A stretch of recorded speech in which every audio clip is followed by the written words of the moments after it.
name of the Father, and of the Son. Ibig sabihin, this is the Great Commission. Ginamit niya ang verse din ng CCFN, the Great Commission, o Christ Commission Fellowship. Ibig sabihin, the Great Commission, make disciples of all nations, baptizing them in the name of the Father, Son, Holy Ghost. So, if you really wish to follow His commission, unang-una na yung baptism.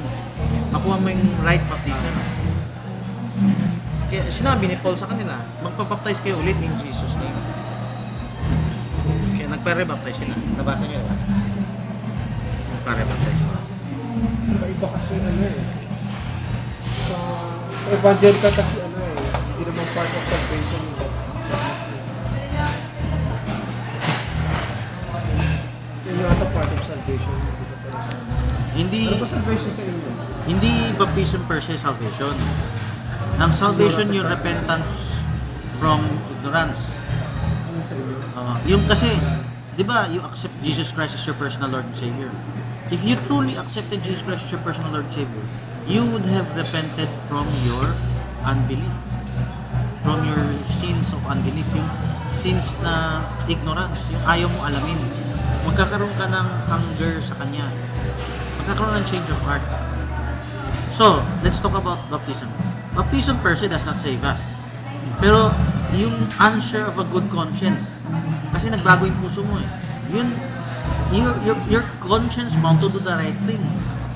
Ako mo, hindi pwede na you are born again, you have personal relationship with Christ, tapos kung ano yung pinapagawa niya, nalaman mo na ayaw mo pa. Kung hindi mo alam, you can wink niya, di ba? Pero pag pinahayag na niya, you must, yan yung ginawa ni Paul eh. Hindi naman niya kinondem yung mga taga-Ephesus na hindi nyo alam to eh. Pero nung nalaman nila, they did the right thing, di ba? Okay, pakibukas. 1 Peter chapter 3, verse 18. Ay, minuto lang to, no? 1 Peter 3:18. Tagalog naman pare. Pahiram na. First two. Wala ko naman kasi ang Tagalog. Hindi ka marunong. Siya yung mas na Tagalog. Pero kung binasa niya, maintindihan niya. Oo. O, sige. Tagalog naman eh. So, pakilakas na lang. Si Kristo man ay nagbata ring minsan dahil sa mga kasalanan, ang matuwid dahil sa mga di matuwid, upang tayo ay madala niya sa Diyos. Siyang pinatay sa laman, ngunit binuhay sa Espiritu. Para sa NIV, ano yan eh? 2021. 2021. 2021. Na ng unang panahon, Na ng unang panahon. 21 na, 21. Na ayon sa tunay na kahawi, ngayon nagligtas. Sa makatid bagay ang bautismo.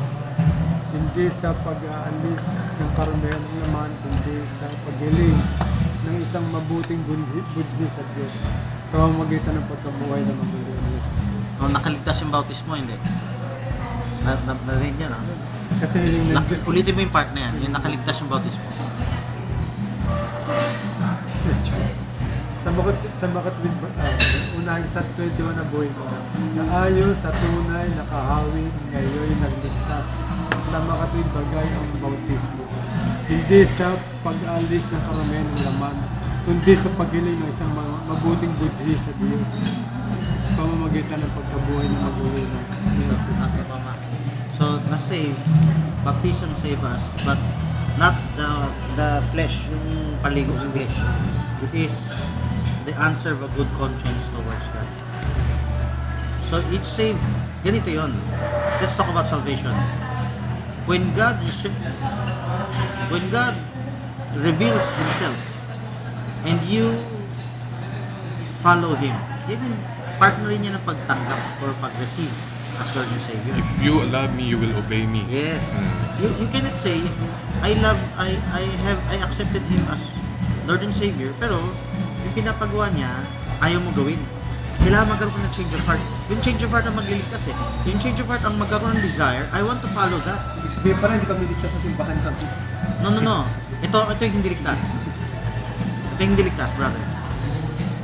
Pag kailangan hindi ko sasabihin hindi ligtas eh. Ang sabi ko, merong time of ignorance, di ba? Di ba? Merong time of ignorance. Ganun din sasabihin ng Katoliko, di ba? Diba? Ganito yon. Titignan ng Diyos yung puso ninyo. gusto niyo ba, open ba kayo for repentance? Open ba kayo for correction? So, from Catholic to Protestants, iisa lang tingin ng Diyos yan. Do you have the heart? So, hindi yung alam ninyo kung alam mo na ba ito, nagawa ko na ba ito, hindi. Kailangan, do you have the heart na gusto kong ganapin ito? Pag sinabing gusto kong ganapin, if God will show something to you, what is His perfect will? Are you willing to follow Him? Yan yung true test of accepting Him as personal Lord and Savior. Ito kailangan natin aminin eh. Hindi lahat nagsasabi na Lord, Lord, di ba? So maraming nagsabi, tinanggap ko na si Jesus Christ. Pero pag dumating na sa time na tayo kailangan na mag-obey, ayaw na. Di ba? Will enter the kingdom of heaven. Yes. So, it's a test eh. It's a test. Every one of us will face a test. Yung Katoliko will have a test. Yung Protestant will have a test. Yung Pentecostal will have a test. Yung mga hindi sila bound for the rapture, yung maiiwan sa tribulation.